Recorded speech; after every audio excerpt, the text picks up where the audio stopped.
Bonjour bande de rageux chevelus adeptes de guitare et de binaire. C'est dans un épais brouillard végétal que m'est venue cette réflexion. Quel serait le meilleur groupe de l'histoire de la musique?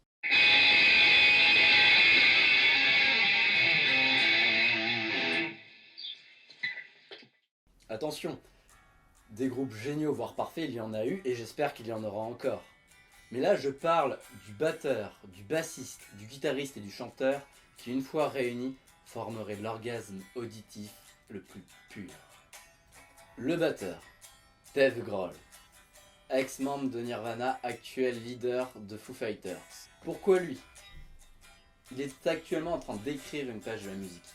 Membre du trio inventeur du grunge, puis leader, chanteur, guitariste, compositeur et parolier de l'un des seuls groupes rock à proposer encore quelque chose, son jeu de batteur précis et rugueux, son talent de guitariste, sa voix chaude et son don pour les compositions le rendent indispensable à ce classement.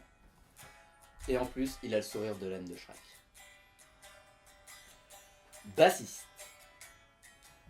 Réfléchissons, un bassiste capable de chanter et de composer, ultra charismatique et qui éventuellement aurait aidé à définir toute la musique actuelle. Paul McCartney! Le mec a écrit Yesterday, la chanson la plus diffusée en radio de tous les temps. Il est l'unique détenteur au monde d'un disque de rhodium.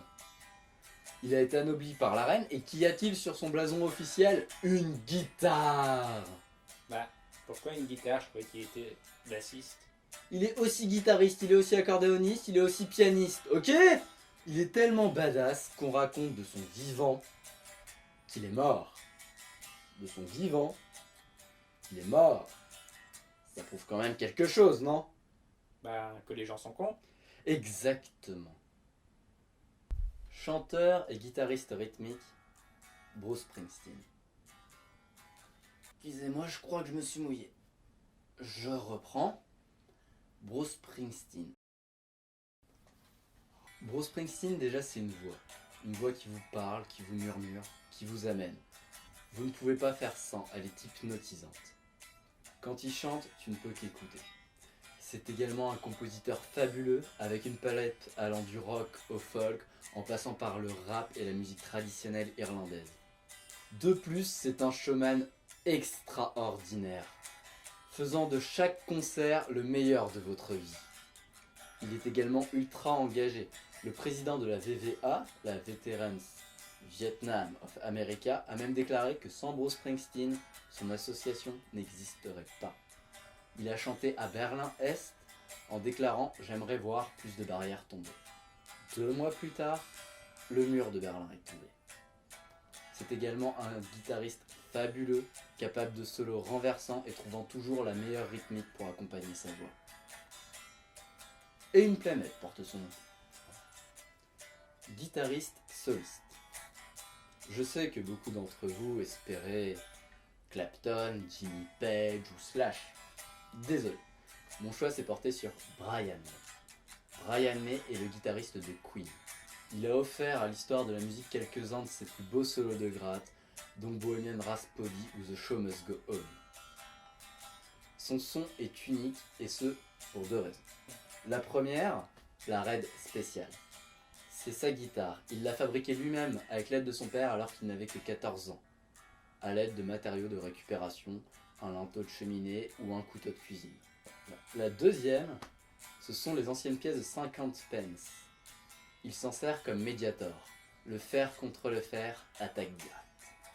C'est également un arrangeur exceptionnel, capable de reproduire le son d'un instrument avant uniquement avec ses guitares. De plus, sa voix n'est pas en reste, elle est chaude et magique. Et pour la petite anecdote, ce mec est docteur en astrophysique. Donc si un jour ces 4-là se réunissent, vous arrêtez. Tout ce que vous faites, vous arrêtez. Tout. Bien sûr, ce classement est entièrement subjectif et je vous invite à me suggérer les vôtres dans les commentaires de la vidéo. Bande de sac à main. Je passe maintenant à ma rubrique recommandations lithiques. Comme c'est la première vidéo et que vous ne savez pas encore de quoi je parle, je vais préciser. La recommandation auditive, c'est un coup de cœur que j'ai eu au moment de faire cette vidéo. Auditive bien sûr, donc ça peut être un album, ça peut être une chanson, ça peut être pour un groupe. Et je décide de le partager avec vous. Standing in the Shadow of Motown. Ce disque, le principe de ce disque est assez simple. Déjà, il a un principe, ce qui est assez rare pour la plupart des disques. Il veut faire connaître les musiciens de studio de la Motown. La Motown, pour ceux qui l'ignorent, c'était une maison de production musicale vraiment afro-américaine qui a eu dans ses rangs de très grands artistes comme Smokey Robinson, les Jackson 5, Marvin Gaye. Faut que je vérifie si ça se trouve il n'y est pas du tout. Alors, Marvin Gaye, les Temptations, les Jackson 5 ou Smokey Robinson. Dans Standing in the Shadows of Motown, les musiciens reprennent en live les titres qui ont fait leur succès avec des artistes contemporains qu'ils ont directement influencés, tels que Johan Osborne ou Ben Harper. Ce disque, pour faire simple, c'est une vraie tuerie.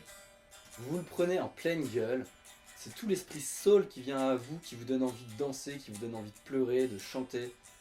Tout y est parfait, les instruments sont parfaits, j'y ai d'ailleurs découvert l'un pour moi des bassistes les meilleurs du monde. Il y a même 2 pistes entièrement musicales qui valent vraiment le coup d'oreille.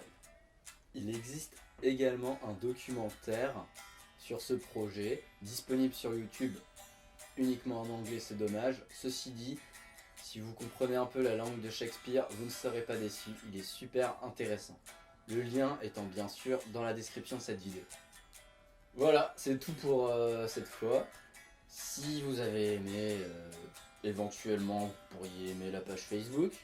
Si vous avez beaucoup aimé, éventuellement vous pourriez partager la vidéo. Et d'ici la prochaine fois, n'oubliez pas, restez heureux.